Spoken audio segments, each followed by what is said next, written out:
They literally hit in the middle of the Nintendo Direct, or like right when the Nintendo Direct started. Shadow of the Erdtree keeps stepping on Nintendo. Nintendo was a great show. Make sure and check out that Direct. It was really exciting. Had a blast. Metroid was there, so make sure and check that out. We're going to be looking at the Shadow of the Erdtree reviews, and they're coming in hot. We got a nice little summary here from Shinobi. All those scores, a Metacritic of 95, an OpenCritic of 94. I am going to end the previous stream where we were doing Nintendo Direct, and make sure you guys smash that like button as that stream ends, and then I'm going to redirect you over. Make sure as you come into the new stream that you do the same. I don't think anybody is going to necessarily be surprised by this, but I was interested in the Elden Ring Shadow of the Erdtree review because I want to see exactly how they're dealing with like the power and the combat and different things, because that is the thing I'm like the most curious about. Because is it going to be vastly different? They are making it to where you can jump right in. As long as you've got Moog beat and you've got Radon beat, you can jump right in, I should say. And I would say that the part that I'm interested in is those mechanics with the power and how they're handling in that. So make sure you guys, as you're coming in, brand new stream. Thank you so much for supporting the channel so much recently. And thanks so much for already getting the member train started. We already have 7 members going, and every 25 I give 5. And we got a nice big goal for Friday night. It should be fun. Eurogamer? Why are people saying Eurogamer is a joke? I've never had any issues with them. We're going to start with VGC here saying Elden Ring Shadow of the Erdtree is a sublime follow-up to one of the best games ever. The latest tale from Miyazaki's modern masterpiece is every bit as epic as we had hoped. So they're giving it 5 out of 5 stars. Let's see what they have to say. While playing Shadow of the Erdtree, we were struck with a feeling that is usually only reserved by something from Nintendo or perhaps the latest Grand Theft Auto. This is a developer operating at the absolute peak of the medium. This is an experience that breeds a fan base as loyal as those devoted to FromSoftware. This is one of the best games ever. We played every single game in the Lou Soulsborne Skiro series. It shouldn't be possible to surprise us anymore, and yet multiple times within Shadow of the Erdtree's first hours, we audibly swore in astonishment at what we were looking at. To create something as massive as Elden Ring and still have the wealth of creativity to create what an expansion that's longer than Demon Souls, Dark Souls 1 and 2, and Bloodborne is awe-inspiring. So they, needless to say, they really, really liked it. So guys, as you're pouring in, thanks so much for sticking with me. We came from the Nintendo Direct. Appreciate you coming along so much. Let's get things started with those likes. Let's get 100 likes on the video, and let's see what they have to say about this. High praise already. The expansion, which requires players to best some of Elden Ring's tougher foes to access, takes us to the land of shadow. The world sits beneath the hulking husk of an Erdtree, painting the sky with dread. It's a world that's set to instantly put the player off their stride. It's beautiful but imposing. You can see a mammoth castle in the distance and some imposable floating islands both above and below you. You know, as an Elden Ring veteran, that you're eventually going to go there, but at that point, it's impossible to predict the labyrinth twists and turns that the journey will take you on. This sounds like sort of how the game opens, right? They just do such a good job with this almost like beautiful yet foreboding scene where, you know, you love what you see and you want to go there, but it's also like terrifying. Oh, Eurogamer had legitimate gripes? Okay, well, we'll check Eurogamer next then. If Eurogamer has legitimate gripes, I've got them right here next in line. So I'll have to go full screen for theirs. Their formatting is always a little bit funky. Shadow of the Erdtree feels like the best of Elden Ring condensed into a more concise package. While the main game has some fluff towards the end and northern areas of the map felt less fleshed out than they could have, every inch of Shadow of the Erdtree is used to its fullest. Not only that, multiple large sections aren't even visited on the main path, each of which contains boss fights, side quests, and hours of content to explore. Instead of leading you there by the hand or putting a mainline boss there, the game instead positions you so that you can see far into the distance that there's something you've missed. As we've uncovered some of the map, we've realized there was a section we were missing off to the east. We placed a map marker down, And as we emerged back into the main game to look for it, we saw that the blue light denoting it wasn't just a few fields away. It was so far away, it looked out of bounds. Interesting. Prior to release, FromSoftware said that the world of this expansion was around the same size as Limgrave. That was a lie. This is a mammoth open world that seems to get bigger every time you feel like it's done expanding. That's the exact same trick they pull in Elden Ring, and it works just as well. If anything, it works better here due to our expectations of what an expansion entails. So it sounds like they're saying it's bigger than they were anticipating, because they were anticipating something roughly the size of Limgrave. Gank says that the DLC area is the same difficulty level or higher than the end of the base game. Being high level will not matter. You will have to collect items similar to seeds that you can use to increase your damage and decrease your damage received. Okay, mechanically, Shadow of the Erdtree differs from Elden Ring in the form of 2 buffs that are exclusive to the Land of Shadows. These buffs are related to the main quest, and they serve as not only a way to improve your character, but seeking them out often leads to new steps in various NPC quests. Speaking of which, Shadow of the Erdtree is far keener on pushing the player down the path of NPC quests rather than running off on their own. While you can finish the story without speaking to anyone, the game has an interesting cast that weaves its way through the main conga line of bosses. While the game is kinder about pointing you towards these quests than the main game, here lies our only issue with the expansion. Look at these freaking screenshots. Hang on, we gotta go. We gotta go full screen here for these dadgum screenshots. These look fantastic. I saw that one this morning floating around.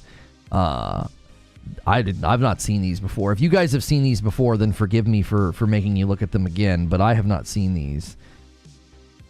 That hooded cloak is nice. This guy's got like a freaking tombstone on his back. These are just great, man. I love the art style of this game so much. It's fantastic looking. So good.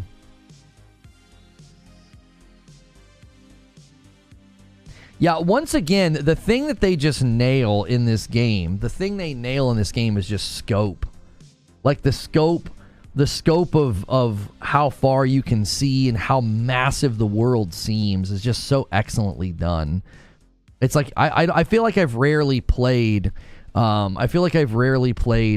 open world game that does it as good as Elden Ring does. Due to the sprawling nature and the ability to do things out of order, we found ourselves missing steps of a quest, meaning when the crescendo of that quest happened as part of the game's climax, it didn't make a lot of sense narratively. Okay, so this is one of their gripes. Obviously, this is natural for this type of game, considering you could literally spend dozens of hours between talking to characters, but the expansion does such a good job from the start of making sure you start the quest. We'd have enjoyed it slightly more push to make sure we were on the right track. Like most FromSoftware narratives, the true value of Shadow of the Erdtree's story will be extracted in the coming weeks when every weapon has been examined, every item description has been read. The atmosphere of the world is so incredible that it's impossible not to want to know every detail of what's going on. That is, of course, the genius of FromSoftware's narrative. Instead of beating you over the head with audio logs and skeletons lying next to each other with notes declaring love for one another, it drops just enough clues that you're always itching to know just a little bit more. That feeling of emerging from a lift and entering a new portion of the map, featuring completely new scenery and architecture is unrivaled. From an art perspective, the game is a masterpiece, and while some human faces can look a bit weird and a texture here or there isn't the sharpest, it couldn't matter less. We can't count the amount of times we put down our controller to take in the world, or how many times we cycled through the various times of day to see the world bathed in the warm light of sunrise. It's an oppressive, bleak world, but it also happens to be one of the most stunning yet included in a game. Guys, do me a favor, man. If you're enjoying the coverage and the review rundown here, take a quick second and smash that like button. We appreciate you guys so much tuning in every day, listening and lurking. They did the same with the base game. They said it was about 40 hours, which is really only if you run by everything in Boss Rush. They said that about the original, the base game of Elden Ring. Who said that? Eurogamer? Who are you talking about? Anyway, bosses similarly are incredibly inventive and epic. This is literally as much as we'd like to say about them, as each is a delight and deserves to be experienced without any forewarning or teasing. If Elden Ring was FromSoftware's coronation, no thanks. Then Shadow of the Erdtree is the parade that follows it. An astonishingly confident, hugely rewarding adventure that feels more like a sequel than a simple expansion. Shadow of the Erdtree is a triumph. There is more quality in this expansion than most games approach across a standalone release, and prior to Elden Ring, this on its own would have been one of FromSoftware's largest worlds. Even after our 40 hours, we've still got at least that many more to go exploring, beating every optional boss, opening every door, and finding a use for every key item. We've also convinced ourselves that the last boss can be totally different based on an early choice, so we started planning our next playthrough. It is every bit as good as we'd hope, and better still. All right, so you guys are saying Eurogamer, they were a little bit more critical, so let's take a peek here and see what they have to say. I'm gonna have to go full screen for their review. Right? Okay. So Alexis here is giving it 3 out of 5 stars. Now I would be curious. Let me do just a quick bit of research. Did Alexis review the base game? Can I search her reviews? Let's just search her name and search for Elden Ring review. Let's see if she reviewed the main game. Looks like she reviewed Shadow of the Erdtree. Let me go to news on Google.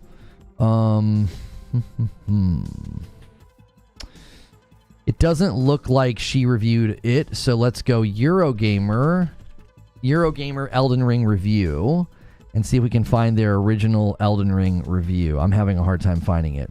If somebody can find that, that would be super helpful. I always just like knowing that, like, okay, well, what did she think of the base game? That may affect the score of this. So, my first steps into the Shadow realm are with bare feet and an empty head. After reaching out of Mohg's crusty egg, I materialize in a vast rolling field dotted with ruins. In the distance, it's dim. It takes a minute to remember my buttons. Okay. Takes more time to feel at home again, but soon I'm puncturing hearts and obliterating minds, executing small huddles of gibbering NPC as they pray, finding ways to slip past hard-hitting knights.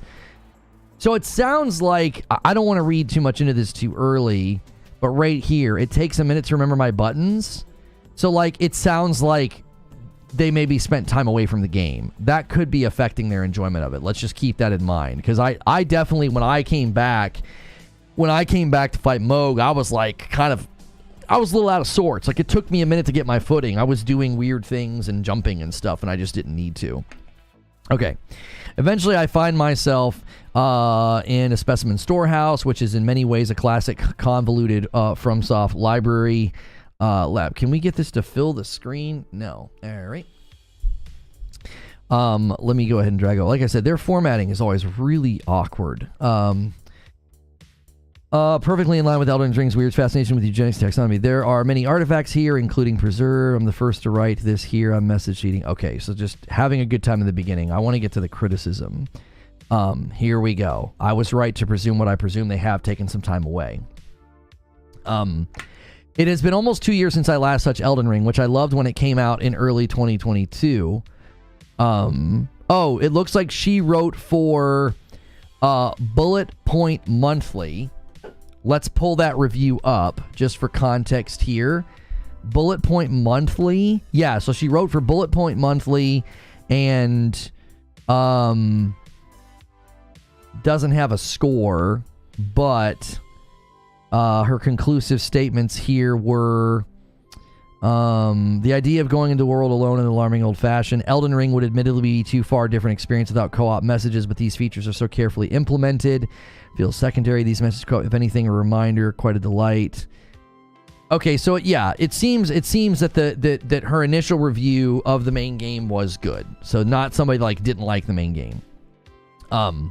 With so much of the game dissected, analyzed, and overanalyzed by players and critics since its release, going into this DLC is a very different and necessarily loaded experience. With Elden Ring, we all went in blind as newborn kittens and learned to read the land slowly and surely until it became familiar. Shadow of the Erdtree is framed around a much more explicit mission to find Miquella, or Miquella. I'm never sure how we're supposed to say that. Did they say it in the game?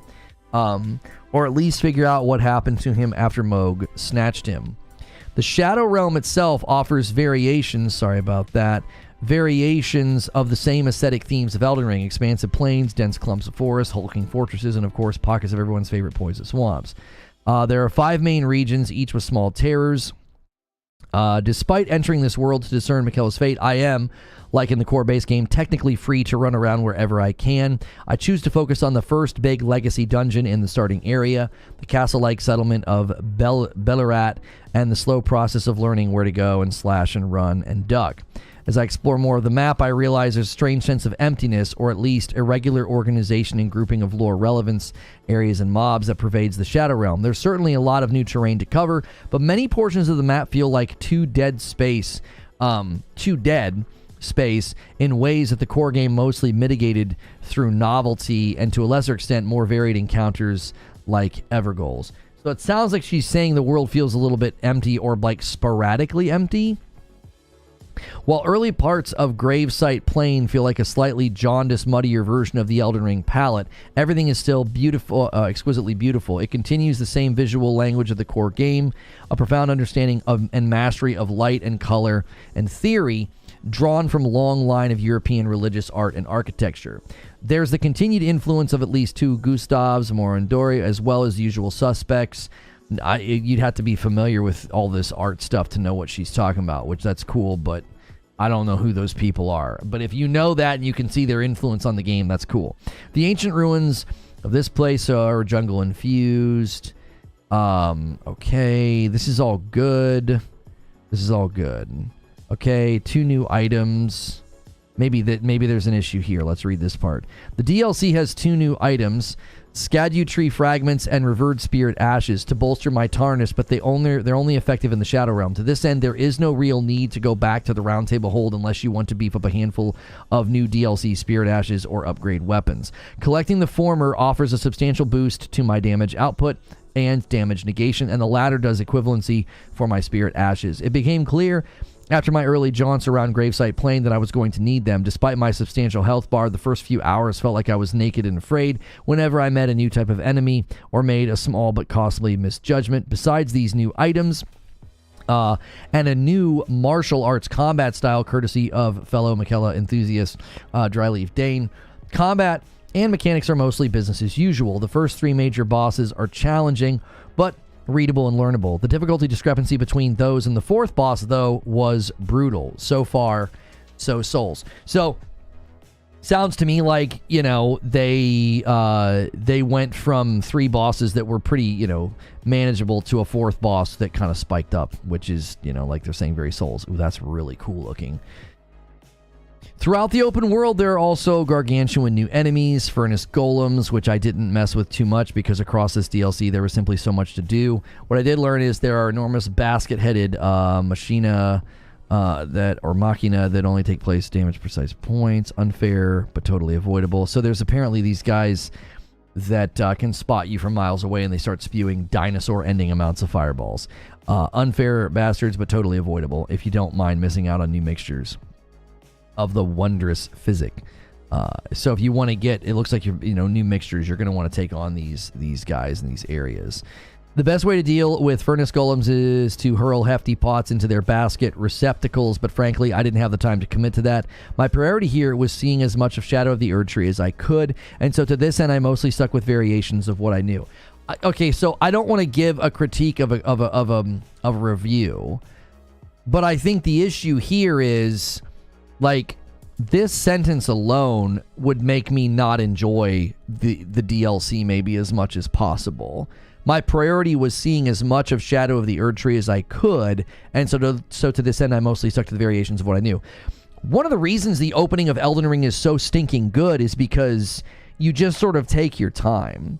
The exploratory purpose, the discovery, the everything around every corner, every nook and cranny could be something. Like, that's what makes the opening of Elden Ring so potent and powerful and memorable. So I think, feeling a sense of urgency here, like you have to kind of rush through, I think likely can affect your enjoyment of something. So I'm not saying that takes away from the review. I think contextually it makes me understand the review in a particular way.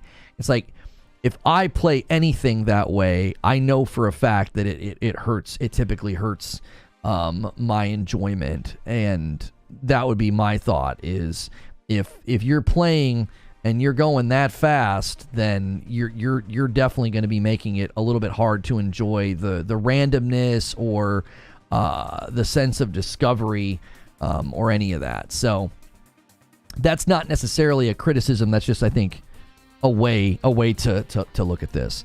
In an ideal world, perhaps I could have found some wildly experimental build to mess around with and actually have a little fun, but as an astrologer rocking an index build, there aren't many good upgrades for me in the early game. At least nothing that could beat what I already had, especially my faithful Mimic tier. My hole-induced high from the Specimen Storehouse doesn't last long.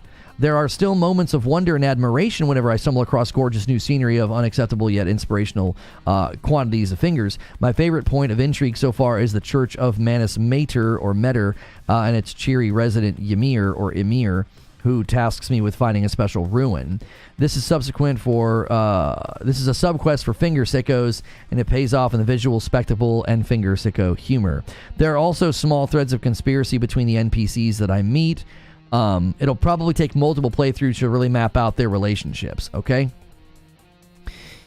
One of my biggest issues, here we go.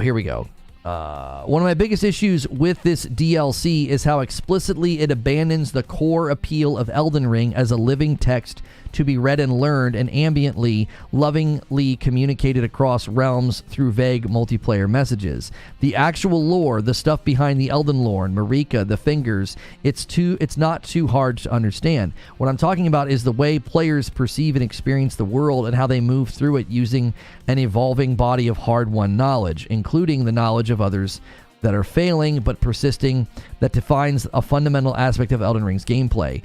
It's really hard to maintain that sense of growth and tension when the DLC undermines the hallmarks of its own genre through unnecessary signposting, and to an extent, the unavoidable linearity of a DLC that revolves around one clear premise.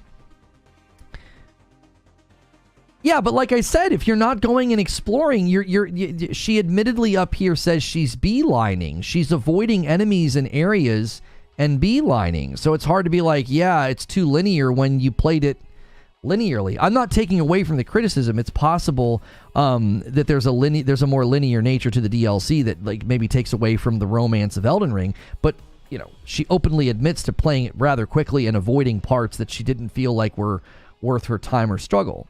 At one point, I enter a dungeon with an official message at the entrance explicitly directing me to hit them where they're weakest, referring to the dungeon's golem-like constructs. This is not a directive anyone wants to see in a FromSoft game. It is difficult to imagine someone making it this far in a Souls game and not understanding the point of a conspicuously red gaping hole in a large monster. The worst is out in the Abyssal Woods, which takes some of the most obnoxious pages out of Bloodborne's book. It's a stealth-focused region that announces its gimmick via multiple official messages that spell things out to the player as one would a child. One would think that FromSoft would let me learn through my own suffering, but at its worst here, I feel like I'm reading an even more simplified version of the Minpins, a child's story about a small boy who has to evade the unknown horror in the forest. It's weird that they would do this with a DLC that's so gate-kept, right? Like, I don't know why FromSoft would do this. The game is... this DLC in particular is quite gate-kept. Like, you've got to beat Moog and Radon to come into this place. Why would they give you such, like, pop-up tutorial treatment? That does seem a bit weird. It cannot be touched, and then hit them where they're weakest. Do not let it see you reads one message, so I can immediately put on my silencing talisman so that I can creep around comfortably. Another message, it cannot even be touched, implies that I shouldn't even try. A huge part of Souls games is intuiting and adapting and deciphering other players' cryptic warnings, not reading clear instructions and avoiding the lessons entirely. The results of all of this signposting is that the Abyssal Woods early warning setup essentially defangs itself in a way that feels totally counterintuitive to the spirit of the game. Yeah, this is definitely not somebody who doesn't enjoy FromSoft games. They're being rather specific in their criticism, which I could see really long-standing FromSoft fans agreeing with her. Compounding the issue is how the creatures of the Abyssal Woods themselves are so thinly reheated Bloodborne concepts. I won't spoil which exactly, and so altogether the entire area ends up feeling like an empty disappointment. Like any Souls-like, there are times where I have to walk away from a boss fight before I get shamefully tilted. This has never been more true than for the final boss of Erdtree, which I made 49 miserable attempts to kill before realizing I have to set it aside for now. My best efforts got to around 30% health. Most Elden Ring boss fights are scripted to punish the player for drinking flasks. As a friend rightfully pointed out, they will literally cancel animations to accomplish this, but this particular fight seems coded to make the player start drinking in real life. That FromSoft designs these encounters as a display of hardness and unforgiving brutality is, in its flagship genre, not surprising, but there is a point at which it becomes one-dimensional, and as such, pointlessly maddening, especially if this is the final boss encounter. If we wish to follow Miquella's example of shedding the old ways and rejecting tradition, a more meaningful approach might be to rethink how this sort of impassibility could work. Little worrying that we're headed towards a high fail rate boss that seemingly a huge fan of Elden Ring struggled with. It's true that the distinct type of FromSoft engineered frustration is an indispensable part of the Souls experience, to hurl yourself repeatedly against a seemingly immovable object until, through sheer luck and serendipitous timing, you somehow prevail. There is a real palpable joy and pride and relief in that. We've all felt it, and with the blessing of hindsight, suddenly all the failures feel like it was worth it. In other cases, they're genuinely instructional, with real lessons learned. This, however, feels like difficulty for difficulty's sake. Turn up to 11. Perhaps because this was with added expectations of a DLC having something extra absurd to conquer, even though it technically doesn't require finishing the core game.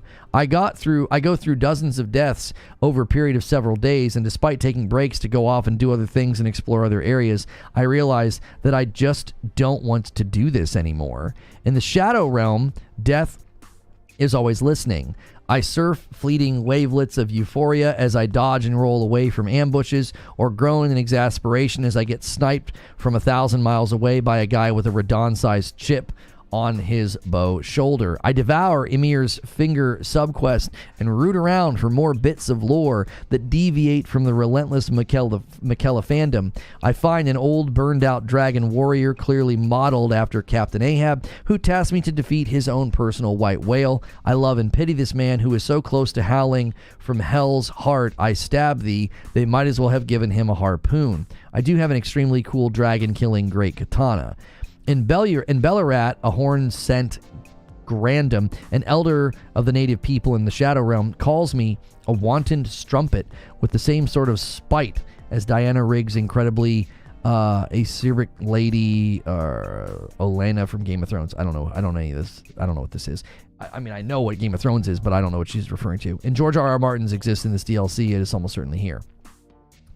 I became fascinated with a lone helmet dangling off of a stick beneath a waterfall as a bit of environmental storytelling, and I returned repeatedly to the Cerulean coast just because I think it's pretty. I'm seriously thinking about respecking my Tarnish to a faith-focused build so I can play around with some of the new dragon incantations, which look genuinely cool. I do not think about going back to fight the final boss, but remain wary of narrative payoff one might expect after conquering that particular obstacle. I know in my heart that finishing Shadow of the Erdtree will be a very different, more joyful experience when I can play with functioning multiplayer, because navigating an open world Souls game without the key component is the most pleasureless kind of masochism, which is extremely not for me.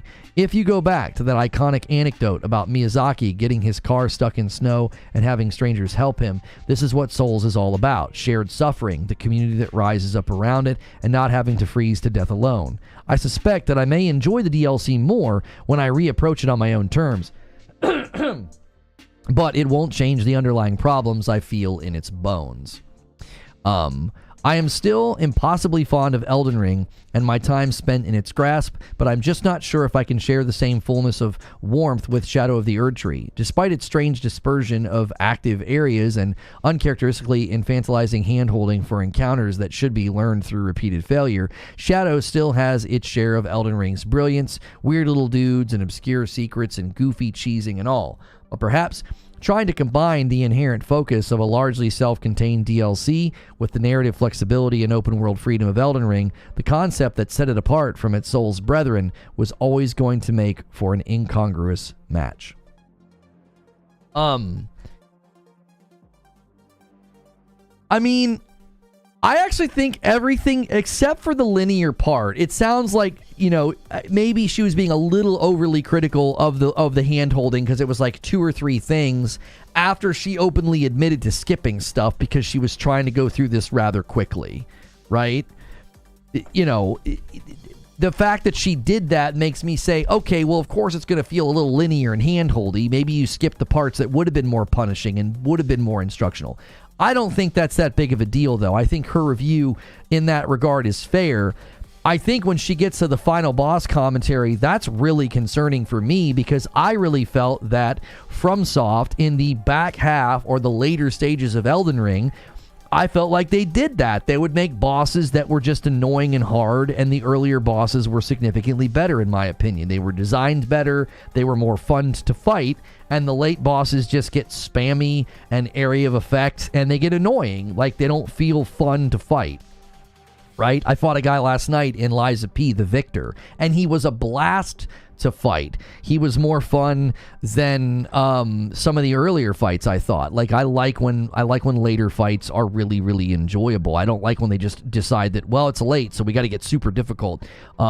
So I would say that's a little concerning because that was always one of my issues with Elden Ring, was it was like they almost felt this strange need to up the difficulty so significantly that when I got to the back stages, I ended up not enjoying a lot of the boss fights because I felt like they were kind of cheesy. But I know not everybody agrees with me, but there are even hardcore FromSoft fans that felt like, you know, the back half of Elden Ring was not as good as the front half. I'm not alone in thinking that. So, do me a favor, if you guys haven't done so already, there's over 500 of you here, man. Smash that like button. Let's set our sights on 200 likes. We're not quite to the halfway mark on the member goal. And this week, the goal for Hilly and I is to make us play Cuphead. Elden Ring's kind of a fallback if we can't get Cuphead to work. I've got a solution for online. And we're going to do that Friday night. If we hit that goal, you guys can make Hilly and I kind of suffer. The messages she's talking about sounds like she's reading player messages. You don't have to read those. No. They weren't player messages. They were in-game messages. Like, I think she's adept enough to know the difference. They were not, like, left behind player messages. She made it sound like they were official messages in the game. Aren't player messages read?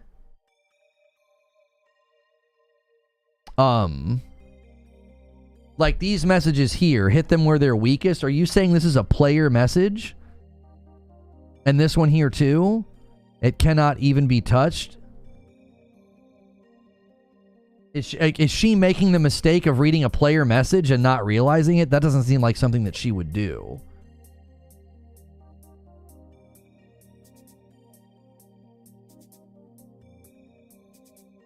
I prefer reviews like this. I don't like reviews that just regurgitates amazing 10 out of 10. I will be playing the Elden Ring Shadow of the Erdtree DLC on Friday. Yes, I will. Red are devs? Oh, so it's... How does she not realize that... She says, at one point, I enter a dungeon with an official message at the entrance explicitly directing me to hit them where they're weakest. Why does she think that's official?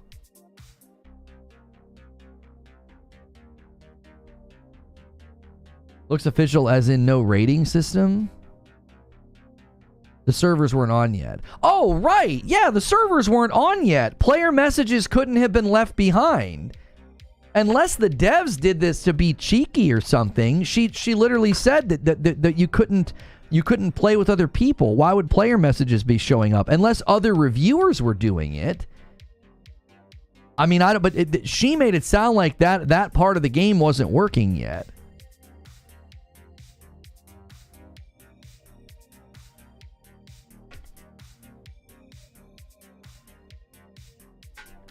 Yeah, she speaks later in the review about it. You could not. The online wasn't available yet.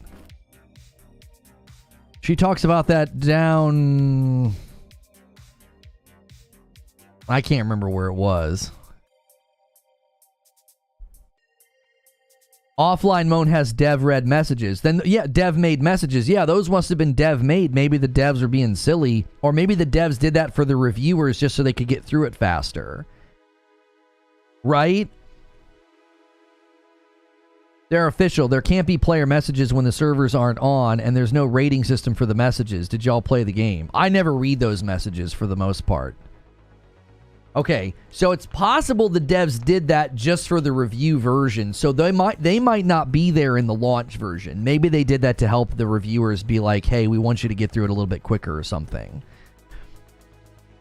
So that's not even really her main criticism. Her main criticism seems to be that the last boss is just not fun.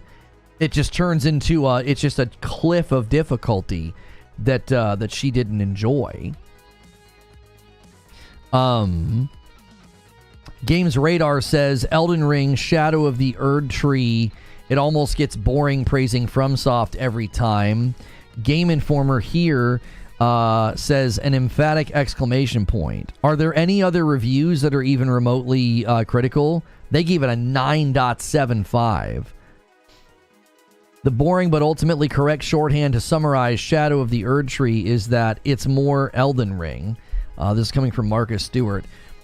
The incredible sense of discovery, fantastic dungeon design, entertainingly deep combat, and intriguing lore and characters that it defines FromSoftware's 2022 masterpiece all applied as expansion. FromSoftware didn't drop the ball and make Elden Ring worse, nor do I believe it wholly topped what it had achieved before. Shadow of the Erdtree maintains a sky-high status quo, even if it loses a little magic from being a known quantity this time instead of a complete surprise. Still, Shadow of the Erdtree is one hell of a mic drop that further cements this adventure as one of the finest crafted.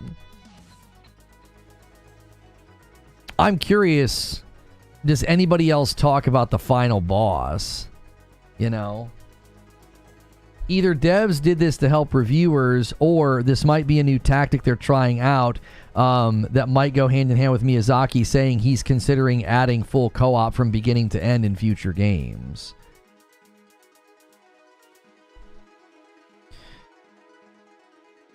You know what that review sounded like to me? Someone with a little more patience than Lono. She likes the game, wants to like the game, had some trouble liking it. I think that's a very fair take. Yeah, like, you guys know me, 49 attempts on a boss. Brother, when I get to, like, around my 20th attempt, I'm, like, my expectations for these games are that I make light work of the bosses. Most of these games have not taken me... The longest boss fight I have is the 5-hour Ishin fight in Sekiro. There's never been a boss in any of the games I've played that has taken me that long. Dark Souls 3, Elden Ring, Sekiro, and now I'm working my way through Lies of P, and... I've never had a fight last as long as the Ishin fight in Sekiro. So generally, I don't put up with that. I either figure it out and brute force my way through it, or like with Moog, I was just like, I don't like fights like this. And then I had you guys come in and help me. And then yeah, with Melania, I had my summonable Tiche fight Melania. I didn't really fight Melania. Like, I got so fed up in those fights, I used summons. She rushed the DLC.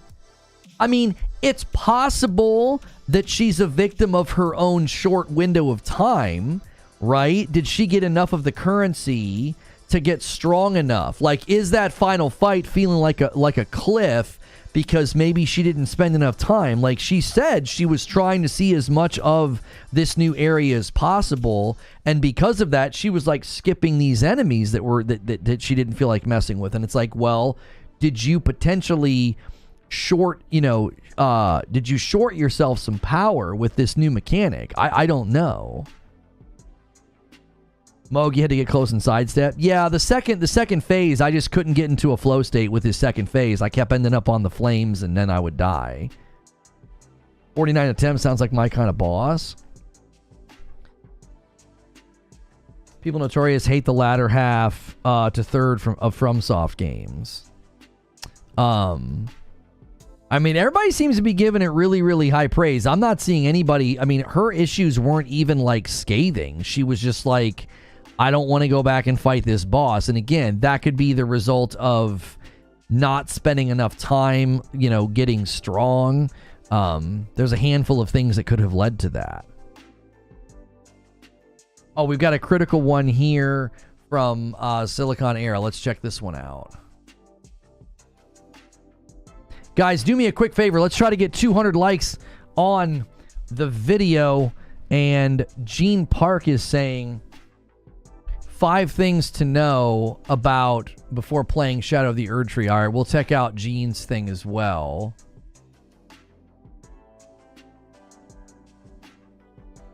All right.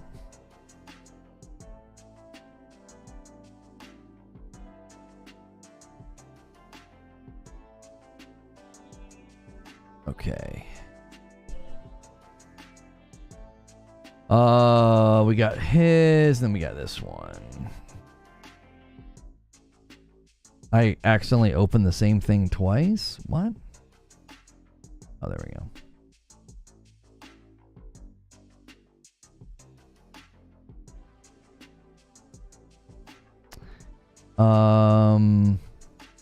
Yes, I'll let ads show on your page. You just better not break your frickin' formatting.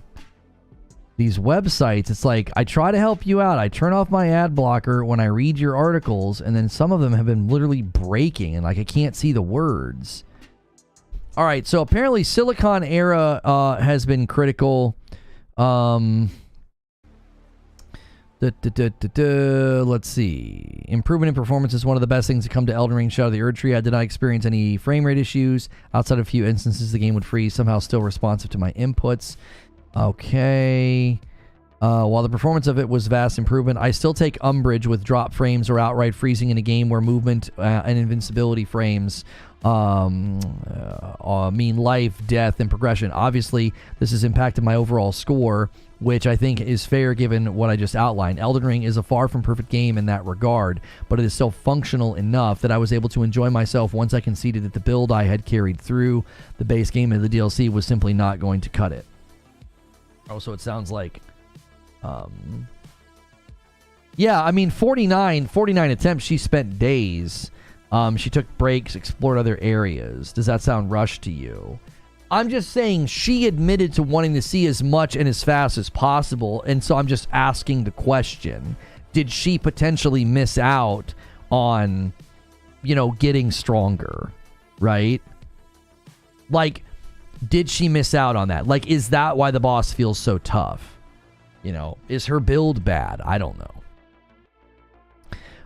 Through the course of my first review, I used the Reduvia Bloodblade to devastating effect. It carried me through a majority of the game before I switched over to the Hoslo Pedal Whips that I enchanted with Frost and Bleed. These were powerful and had a significant amount of poise damage on top of applying a generous amount of bleed to common enemies and bosses. I'm not sure what happened between then and now, but whatever nerf happened made me hang up my whips and forced me to pick up the Reduvia once more. I ended up respecing to more effectively use Rivers of Blood and Mogwaine's Sacred Spear interchangeably.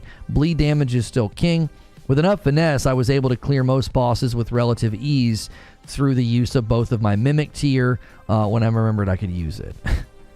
Boss fights in Elden Ring Shadow of the Erdtree are challenging and sometimes feel unfair. Some feel underpowered, while others feel vastly overturned in terms of mobility. There were a couple of fights that I did breeze through due to the sheer amount of bleed damage both my Mimic tier and I did in such a short amount of time, but others with more aggressive and agile movement were frustrating. The dancing lion shown in the trailers more or less serves as a roadblock for players with its high mobility and how it dances between lightning and frost attacks. This isn't the hardest boss, however, but it's more or less a sign of what you will expect. What you'll come to expect. That said, I felt like the Elden Ring DLC was definitely trying to funnel me into specific builds or build certain stats that I had neglected, like Vigor. Even through powering up my resistances through the use of Shadowtree, Fragments, and Ashes, it never felt like quite enough. The add-on does expect you to be at least moderately skilled and around level 150 if you want an easier experience. I made the mistake of going in at around level 100, which was fine. It just made the game significantly harder, at least in my opinion. The new weapons are also interesting, as their movesets are more agile than anything I've seen in the base game. A set of claws I took off the body of a naked man I found wandering the forest with some animal companions had me leaping and lunging. A pair of twin blades I acquired from a boss allowed me to spin elegantly across the battlefield, but in the end I resorted to using my rivers of blood just to get through the DLC. I will probably go back and try out other weapons I acquired just to see what they're capable of as I help my friends through Shadow of the Erdtree, or help them get to the point of starting the add-on. NPCs are aplenty. Okay. Alright. Summoning them does have a downside, as they will affect how much health a boss has by specific increments. But I more or less bit the bullet and summoned them for at least 1 or 2 attempts to get as much dialogue out of them as possible. Even if it was something like a double-edged sword, it was worthwhile going back and speaking to NPCs whenever you complete a boss fight or make any kind of progress, as they tend to move around the map constantly. While I was interested in Mesmer the Impaler would fit into the lore of the overarching narrative of Elden Ring, I felt that his inclusion in the DLC was perhaps one of the weakest, with the aforementioned NPCs being the strongest additions. Mesmer exists to be feared and is implied to be the favorite of Marika, but little else is known about him outside the obvious parallels of Jormungandr. Miquella's role is the conflict between gods is expanded upon, along with his implied seduction of Mohg. You learn about the supposed realm of underneath, what the warrior jars truly house, and the misery that is swept. Some of it feels superficial and at times shallow, answers the questions. Okay, I don't really care about that. In regards to the map, it is smaller by far, but is more verticality. I was navigating up castles, okay, navigating the areas. It's more Elden Ring, just in a better performance. However, I was underwhelmed by some of the locations and felt as though boss fights weren't challenging in a way that felt rewarding when I did manage to beat them. There's a lot of good in Shadow of the Erdtree, but as I sat on my own feelings once I defeated the final boss, I realized that I thought it was really just alright. If you aren't a massive fan of FromSoftware games or adore the lore of Elden Ring, the DLC might be something you want to wait or purchase later. But if you adored Elden Ring, you will probably fall in love with the game all over again through Shadow of the Erdtree. Regardless, I'll probably spend another 20 or so hours digging for nuggets of lore I might have otherwise missed. So yeah, I mean, it sounds like he's saying kind of similar things to what she said, that like even beating the enemies that he felt like were challenging or whatever or unfair, it just isn't satisfying. And I've tried to talk about that, like whenever I've been frustrated by certain bosses. If they're designed in a way that really pigeonholes how you have to play them, or you feel like they're cheap or something, and you end up having to, heavily rely on like a mimic tier, or like I use Teach-A, it just isn't very satisfying to beat them. I was having the most satisfaction when I played Elden Ring non-summons with a sword and shield, and I was just attacking their posture bar. That was when I was having the absolute most fun. But when I got to the fire giant, I was like, the back half of this game is going to frustrate the fire out of me. And we were also feeling like we had spent too much time in Elden Ring, like we had overstayed our welcome. So like interest was waning. And so, at that point I walked away from my second playthrough. And I feel like that was the right choice. And it sounds like Erdtree is going to make me feel similar things. Like, it's almost like FromSoft falls prey to, well, if we're going to make it hard, just let's do these things that I personally feel are not interesting. They're not fun to fight against, whether it's area of effect spam or highly agile enemies. I always feel like it isn't fun to fight against that. There was a fight like that in Stellar Blade where The boss was super agile, would end up above me. It was hard to see certain things coming in.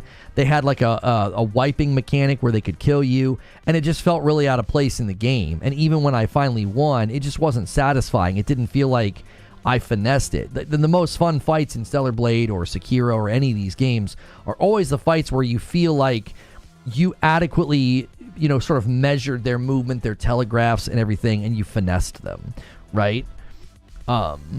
So it sounds to me like Erdtree is gonna deal in some of the things that drove me a little crazy in the back half of Elden Ring. I see the DLC to the most overrated game of the decade is scoring well again. Chill, Donnie. Chill, Daddy. Guys, can we get 24 more likes on the video? Let's get 200 likes. We're doing a quick Elden Ring Shadow of the Erdtree review roundup. We appreciate you guys so much. And you know, tuning in. We're gonna look at some more things here. We got 5 things to know. Wait, what? I need to put in my email address to read this thing from the Washington Post. Man, oh man, you guys make it hard to use your websites. It's like advertisements everywhere, and I have to give you my email address to read an article. Okie dokie. Looks like you already have an account. Sign in. I already have an account to the Washington Post. I don't know what my password would be. If I even have one. Check your email. See, why do you do this? I'm just trying to read an article. Why are you making me do work? You know what I'm saying? Sign in with this one-time click. Okay, I have done that. You're more than just the headline. No, I don't want to pay money. Get the cancel anytime. No, I don't want to. I just want to read. How do I get out of it? You're logged in. View more offers. I don't understand. They're making me subscribe? I wanted to read Gene Park's article. $1 every week for the first year. $4 every... I don't get this. It literally said sign in to read for free. That's what it said. I don't... Look. Let me show you. It literally says you can just sign in for free. That's not true. You're making me pay money to read a freaking article.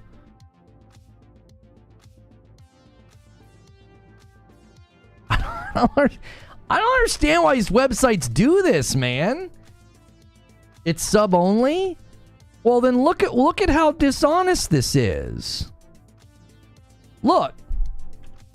This is not honest. Create an account or sign in. Free. Access this article. Check mark. That's not true. This right here is a lie. I have an account. I can sign in and I cannot access this article. This is false. This is simply not true. You are not being honest to the customer. You basically scrape my email address and then you don't let me read the dadgum article anyway. That should be illegal. You're literally scraping my info and not making good on your promise. Create an account or sign in. Free. Access this article. That's a freaking joke, bro. You want me to make an article.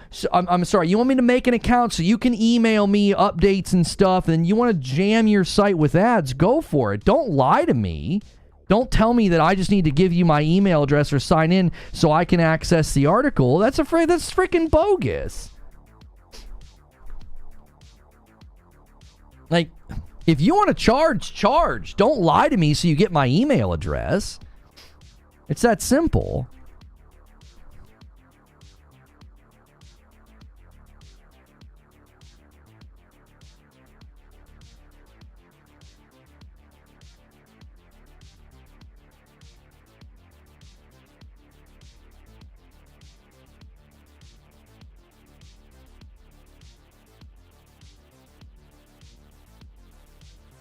This one made me laugh from Gene.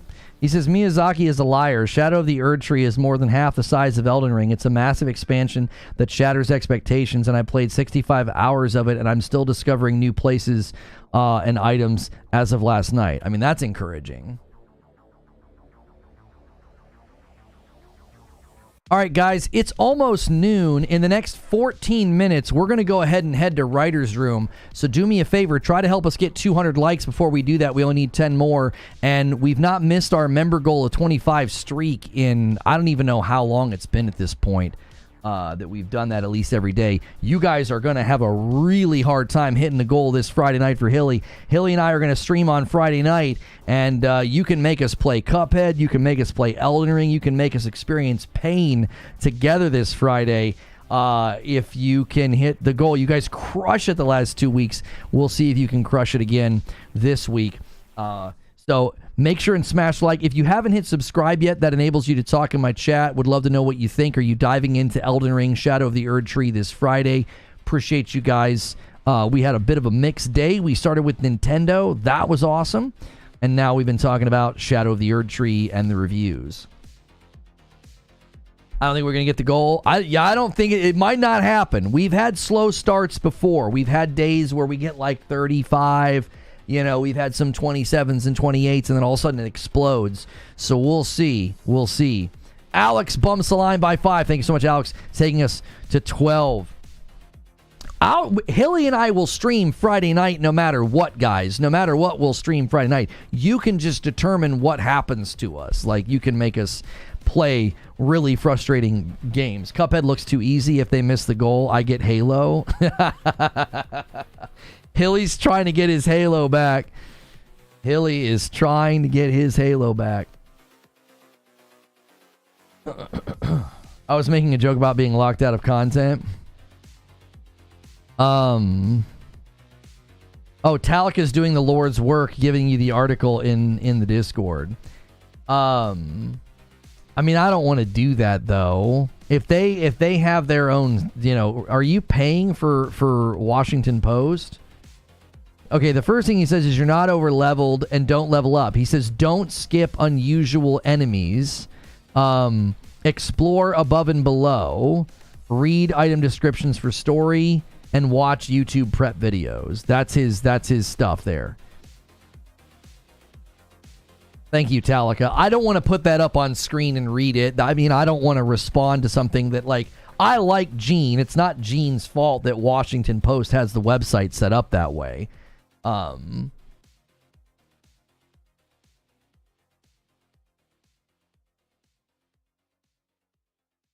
Lies P was my game of the year last year. Yeah, I definitely, the more I've played it, I've gotten, I feel like I'm pretty far. I think I've hit 21. I think I've hit 21 or 22 hours. Yeah, I really continue to feel like that game got absolutely snubbed by the review outlets. I don't feel like it got fair treatment at all. And DK Bager bumps the line with a single gifted.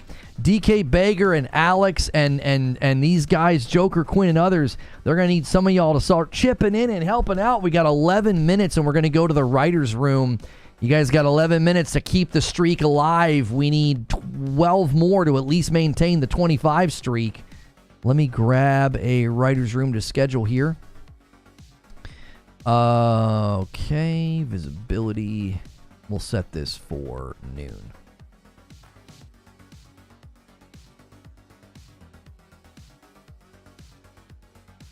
Keep going, you'll see, says OG Omar. Keep going, I'll see what? What, do you think the end of Lies of P is what made people not review it as well? Does it like fall off the rails and get frustrating or something? Don't give your heart up? What do you mean don't give my heart up? What you talking about? Am I getting a sequel to Lies of P? I think so. Patrick Q gifts a member. I think they've indicated they want to do it. Taking us to 14 out of 25. Thank you so much, Patrick Q. There we go. Save this for members. Yeah, the Nintendo Direct was really good. I thought they were going to sandbag, and I thought the rest of the year was going to be pretty light, and they were going to save a bunch of things for the Switch too. I am happily wrong. There's a Mario and Luigi RPG coming. There's a Mario Party coming. Yeah, there's a lot. In my opinion, that's exactly what happens. Liza P, the ending bosses or the difficulty spike. I've heard people say that you guys are giving me absolutely like a sense of foreboding. I hate when games do that. I hate it. When you suddenly feel like all the rules change. Stellar Blade did that with a couple of their fights at the end. It didn't feel like a natural, scale up. It just all of a sudden you had crazy fast, insanely hard fights. Now, thankfully, it was only a couple and it wasn't that bad. But, yeah. That's because of the Xbox tax on Liza P. Why would there be an Xbox tax on Liza P? It has a lower score on the Xbox user base. Like, the outlets where it did the best is on PlayStation and Steam. That doesn't even make any sense. Eugene says, I won't replay the game because the last stages are long and boring. Nothing to do with difficulty. It just drags. Okay. We got 8 minutes to go, guys. 8 minutes to go. We need 11 more members to hit 25. I'll do the 25. I'll do the 5 that I owe you, and we'll get out of here. You got 8 minutes to keep the streak alive. The last 2 bosses aren't bad in Liza P, but the third to the last boss is the difficult one. King of Puppets is the worst boss in the game? Oh, King of Puppets wasn't even that bad.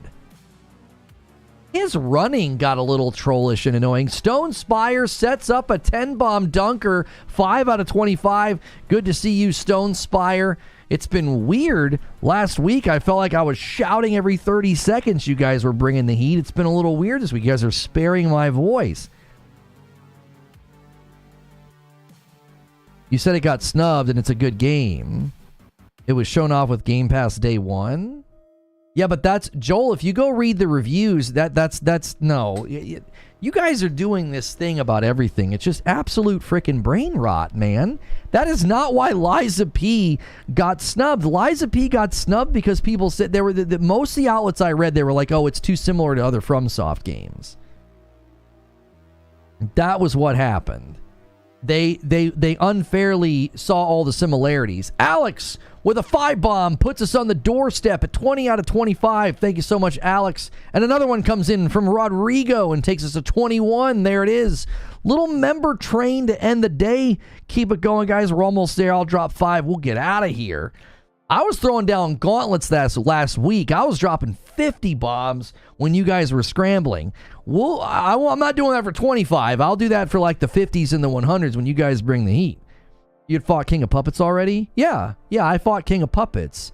Because you fight him, and then the second half, he climbs out. He climbs out of the thing, and like his running around with like the flame, that got a little trollish sometimes. I got a little annoyed, but like, I didn't think that fight was that bad. The opening especially felt pretty straightforward. I just beat the victor last night. He was awesome. Like the wrestler guy that was like Bane, and like he injected himself with the blue stuff. I beat him my second try. And DK Bager secures it with a 5-bomb. Agents of Chaos at the buzzer takes us to 26. There it is. The streak lives on. Thank you, DK Bager. Far from the hardest. King of Puppets is easy. Romeo is broken. The multi-fire slash is broken AF. Yeah. When he did the fire and he would like swing like crazy, it's like if you missed one of them, it was super punishing. It was like, oh my gosh. I had a couple of really good runs ruined by that. Like you make one wrong step and it's like that flurry is just terrible. You're not summoning? I've summoned a couple of times, but no, like I streamed the one with you guys. I'm just focusing on perfect parries or whatever they call them, perfect blocks. Sometimes I might summon so that I can watch their, like what they do. Like I'll step back and kind of watch. And I'm like, okay, what the frick is this guy doing? And I'll just let him fight the summonable. And then usually if you do that, the summonable person dies. They just get killed if you just kind of stand and you watch. I've done that just to study the enemy's movements. Because sometimes you can't tell. You're like, what the frick's going on? Why am I dying so fast? And then you watch and you're like, oh, that's what's happening. All right, let me gift the 5 that I owe. Like, I know for a fact if some of these fights get too irritating, I'll probably summon just to get through it, because I just don't care. I'm like, yeah, I don't care. If a fight gets too frustrating, I'll just summon. I disagree that King of Puppets is the hardest. Laxasia and Simon are the hardest in the game. Simon was a one-shot. He's a joke post-patch. Oh, did they nerf some of the bosses? Oh, Talix says, I am subscribed. I'm subscribed to the digital editions of both Washington Post and the New York Times. Yeah, I don't want to take paywalled content and put it up, you know, like these scumbags that do that with my members' content. I don't want to do that. If that's paid content and that's how the Washington Post wants to operate, that's fine. It's not Gene Park's fault that I take issue with the Washington Post saying you'll have access to this article if you sign in or create an account for free, which I have done, and then they wouldn't let me access the article. They wanted me to spend money. I'm like, you lied to me. I'm not okay with that. If Lexassi is the electric woman, anybody with electricity tilts me. I got tilted last night. There was the guy, the Bobby on the beat guy that blows the whistle, and then I fought the second clown so far in the game. That electricity, oh my gosh, I got irritated. I figured out the trick to the clown though was to parry, get far away from him and just keep parrying his gloves chain thing was super easy to perfect parry.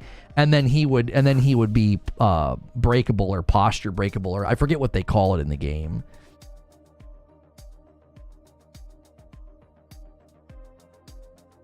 Yeah, I've not gotten to her yet. Yeah, I'll be totally honest with you guys. If I get to a point in Liza P where I'm not having a good time and I even try summoning and summoning doesn't work, that's a game I'll definitely put down and go to other games. Like, I'm loving it. I really am. But when games do that, if I feel like it just is this really unfun spike, I'm like, I don't feel the need to beat a game. I've had a good time up to now. I thought the Victor was such a fun fight. I really liked it. You know, I loved the combination of, like, you could perfect parry certain things, or really what I did to him was I just did a lot of dodging. It felt really fun to kind of like get into a more classic Souls environment without really parrying. Just like the third to the last boss, you're still a ways away. The Washington Post is owned by Jeff Bezos. He ain't missing that ad revenue. It's not some independent YouTube channel. You're too good sometimes. I mean, I have principles, you know, and I would never put somebody's paid content up on my channel for somebody else to see. I think that's scummy. Like, basically giving people the way to see paid for content for free. I think that's low life behavior. I don't have any respect for people that do that. Everybody out here trying to do their thing, trying to build their value, trying to build their structure, and for people to undercut that, I think is gross. And I won't even do it to an outlet like Washington Post. There are people that were constantly putting up clips of Sacred Symbols Patreon episodes, and they got a little annoyed by that. And it's like, I just don't think you should do that.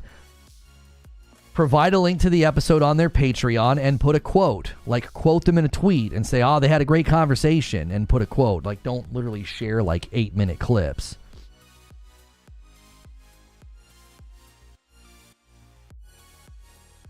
So, all right, it's noon. Let's head over to the writer's room. Did I set up redirect? I did. Let me give you guys a link.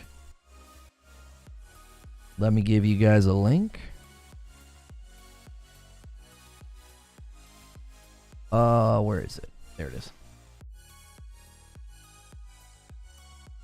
If you're not a member, now's a great time to become one. And there's a link in chat. This is a behind-the-scenes look at how we plan the shows and how we plan the next day. And I've got a hunch that I know what we might end up talking about tomorrow, but we'll see. So click that link and come along with us.